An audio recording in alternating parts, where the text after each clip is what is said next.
आज जिला आरक्षी अधिकारी सहित आम आलोचना करूँ किभली भाव में समग्र जिलार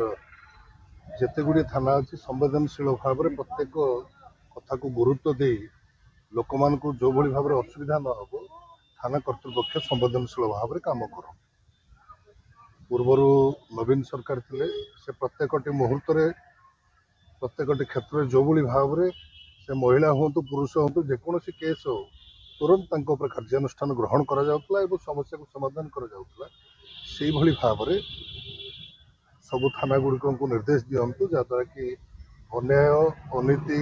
अत्याचार कौन सी कथार भी कौन प्रकार क्या सहित सालिश नक आग को बढ़िया आम आलोचना कर श्यामचंद्रपुर जो घटना घटला नाबालिग दुष्कर्म हत्या घटना जिले में घटना घटिया 12 दिन बीतीगला अत्यंत दुर्भाग्यजनक श्यामचंद्रपुर जो घटनाटी से आमर देखिए राज्य सारा विजु जनता दल तरफ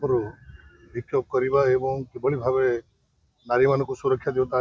बारंबार कहते सरकार आज पर्यंत कौन पदक्षेप नौना जहाद्वारा कि गोटे पर गोटे आज घटना घटी चली तेणु सरकार या सचेतनता हवा दरकार एवं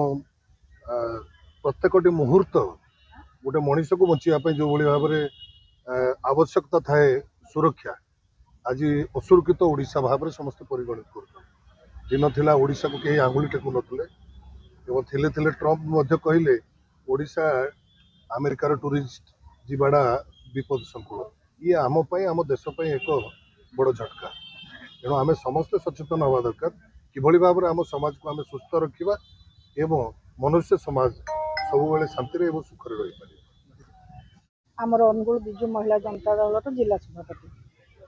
कौन कह आज एसपी द्वारस्थ देखु आज आमर